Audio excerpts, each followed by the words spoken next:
Ê, Daniel, vamos contar agora a nossa história na roça? Vamos lá, Samuel, vamos contar. O pessoal quer saber, nós vamos Verdade, contar agora. vamos Bom, gente, pra quem não sabe, nós somos irmãos biológicos, né? Graças a Deus por isso. Nosso nome é Daniel e Samuel mesmo. Daniel e Samuel mesmo, é verdade. Nós nascemos numa família de 14 irmãos. A coisa não era fácil, não. 14 irmãos, imagina só, hein, Samuel? Rapaz, era tanta gente, eu falar a verdade, era tanto menino que meu pai só contava na hora do almoço. É verdade. Três já dormem com o Senhor e nós somos 11 vivos, né? Com muito amor, a gente tem prazer de falar isso. A nossa mamãe, a Francisca Bandeira, e a gente tem um prazer muito grande de falar isso. Mas, Samuel... Agora, pensa numa família pobre, aí depois você multiplica e soma nós. Não, na verdade é o seguinte, gente, se encomendasse uma família de pobre e mandasse a nós, a nossa passava da continha.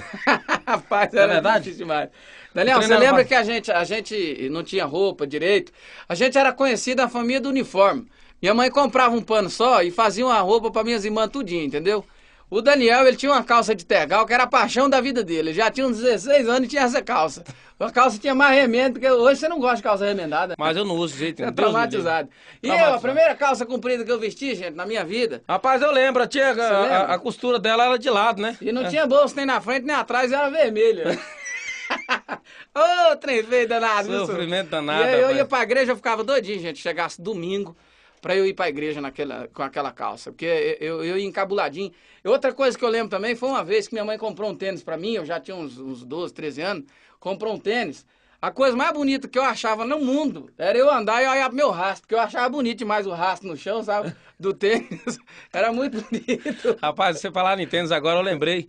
Eu lembrei de uma época que não sei o que você foi fazer, que teve que fazer um penteado lá, uma escovinha no cabelo. Não, foi Aí era no outro dia. rapaz. Como é que é? Conta esse negócio aí, o povo quer saber disso aí. Vamos lá. Não, foi um amigo nosso lá que fez um escovinho no meu cabelo. A primeira vez que fez escovinho, sabe?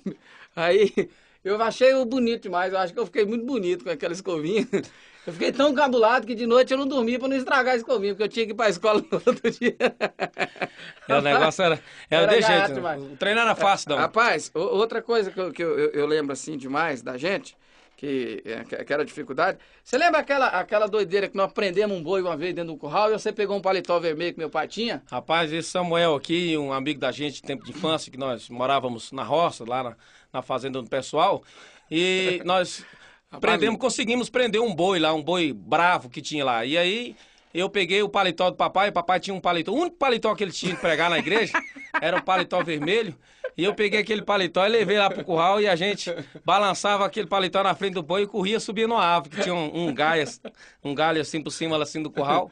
E aí naquela brincadeira toda, Samuel, eu não vi a hora que eu caí, rapaz, e não vi a hora que eu subi de novo.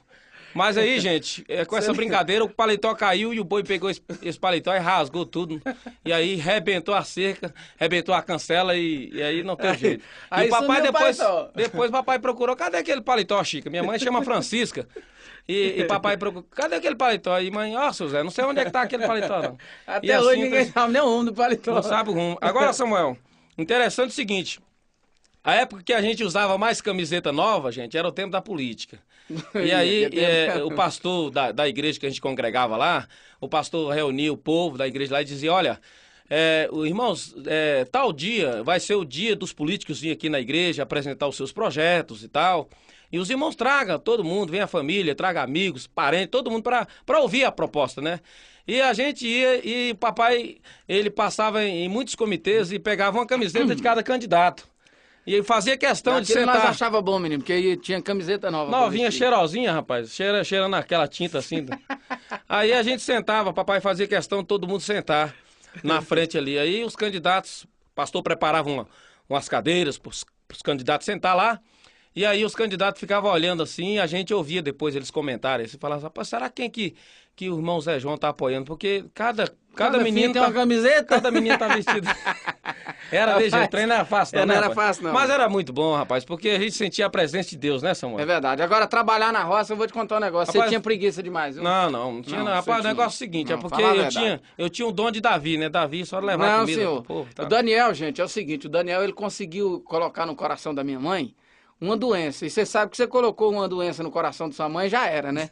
Aí ele inventou pra ela que ele era todo doentinho, não sei o que tem lá mais, patati, patatá. E aí, com esse negócio, quem sofria na roça eram os outros, né, os mais velhos. Eu até que eu sofri mais pouco, que eu era o caçulinho também. Mas quando meu pai chamava ele pro serviço, minha mãe falava, não, tadinho do bichinho, ele é doentinho. Com esse negócio ele ficou mais forte que eu aí, ó. Não, tá aí, mas ó. Na verdade é porque eu tinha gente que trabalhar na rua, vender as coisas. A gente tinha uma lavoura muito grande de quiabo. Engraçado, né, rapaz? Falar nisso, os cantores aí, cada um tem uma história. Um mexia com tomate, verdade, assim. E a gente já tinha uma lavoura muito grande de quiabo. E eu tinha que vender quiabo, abóbora, mamão na rua. E olha que vendia, viu, rapaz? Ajudar a zelar, né, Samuel? Deus era bom pra nós, viu? E papai e os outros irmãos cuidando lá na lavoura. Mas era assim mesmo. Graças a Deus, a vida da gente era muita luta, gente. Muito trabalho. Mas a gente sentia alegria. No final da tarde, a gente pegava o violão, ia louvar o Senhor. Verdade, né? O papai achava bom. O papai era cantor, gostava muito de cantar, né, Samuel? Meu pai cantava muito. Por falar em cantor, eu quero aproveitar aqui e dizer para vocês que estão nos assistindo agora, muita gente fica assim perguntando, por que será que o Daniel e o Samuel, eles têm essa facilidade de compor, mas graças a Deus, porque, em primeiro lugar, é um dom de Deus. Verdade. Em segundo lugar, porque nós viemos de uma família de poetas, né, Samuel? Graças a Nós Deus. somos, a mamãe é da família dos Bandeiras, né? Tem os irmãos dela aí, o Pedro Bandeira, Manuel Bandeira, João Bandeira, que são grandes poetas até hoje, escritores. Manuel Bandeira, que é o bisavô nosso, né, avô da minha mãe. Então a gente tem essa linhagem, só que a gente já vem aproveitando isso aí para engrandecer a Deus, fazendo aí as poesias que exaltam o nome do Senhor. Dentro do tempo da roça, né, que você lembra que a gente era incutido com fazer sucesso? Nós andávamos no meio do mato, com um pedaço de pau tocando e cantando assim, e os matos pegavam na gente e fazia de conta que era o público, assim, né? Pegando. Não, uma das cenas que eu me lembro é que a gente ficava olhando assim o rádio, aquele rádio de pilha antigamente, ficava olhando lá dentro e aquelas peças que tem dentro do rádio, aqueles aparelhos, a gente ficava olhando, imaginando que era nós que estava lá dentro. E aquilo era uma alegria para nós. A gente ficava. Ei, gente, eu vou te contar. E conforme o Samuel disse, a gente ia pro mato e ficava sonhando com aquele cenário, aquela multidão de gente, cantava. E era uma benção. E o papai, nosso papai, que hoje dorme no Senhor, ele tinha prazer naquilo, né? Quando a gente ia para a igreja, ele tinha prazer de ver a gente cantar. Apesar que o Samuel cantava solo e eu solo também, porque nós formamos a dupla Daniel e Samuel depois de adultos, né, Samuel? Verdade. Porque isso já era um plano de Deus. Já era plano de Deus. Né? Nós nascemos no lar evangélico, passamos um tempo na igreja e saímos um tempo fora. Vou contar aqui resumidamente. Ficamos um tempo fora e tivemos um grande prejuízo com isso. Quero dizer para você que está na presença do Senhor, crente, abençoado, não saia, permaneça firme. Nós saímos, tivemos um prejuízo. O Samuel gravou 2 discos sertanejos. Verdade, fiz parte da dupla Ivan e Evandro, mas hoje nós estamos aí louvando a Deus. Louvando a Deus, voltei, ele voltou também. E o papai ensinou, toda a vida o nosso papai ensinou pra gente ter dignidade e ser batalhador pela vida. Verdade. E é por isso que nós estamos aqui contando pra vocês, Verdade. com muito Daniel, carinho, com muito prazer. Eu lembrei de mais uma história nossa aqui, é o seguinte, que a gente não... O trem mais difícil na vida era a gente comer um pedaço de bolo, né? Então, E aí, quando era final de ano, a gente ia pra igreja, e aí sentava eu, o Daniel, a Laodiceia, a Edneia, que nós somos os mais novos, os 4 mais novos. A gente sentava no banco da frente e ficava o culto inteiro olhando pro bolo que ia partir meia-noite. Você lembra que a igreja nossa tinha... nem cochilava, né? Não, quando um cochilava, o outro dava um cutucão assim, rapaz. A hora do bolo tá chegando A hora aí. do bolo tá chegando. E aquilo, quando partiu o bolo já pra meia-noite, meu Deus do céu, era a melhor coisa que tinha. Nós ia embora na maior alegria. E quando nós... Ia embora, Samuel, falar em embora era longe, gente. Porque papai mudava muito de uma cidade pra outra. E a gente, esse negócio de morar em centro de cidade, não. Nos bairros mais longe, a gente saía a pé, aquele tanto de menino a pé, e aquilo é alegria. De vez em quando aparecia Tinha um irmão que levava nós na rural dele. É verdade. Rapaz, aquilo eu vou te contar, eu lembro até hoje, tadinho de nós, eu fico assim, sorrindo, sabe, porque... Eu lembro quando ele levava a gente de carro, nós ficava rindo dentro do carro, que a maior alegria, olhando pro outro assim, caindo na risada. Aí quando chegava em casa, meu pai precisava brigar pra nós parar de ir, porque a gente ficava rindo e olhando um pro outro assim, eu andei de carro. Ficava a noite inteira encabulado porque tinha andado de carro, oh meu Deus do céu. Era verdade, gente, a coisa não era fácil não, mas essas dificuldades a gente vence com Jesus.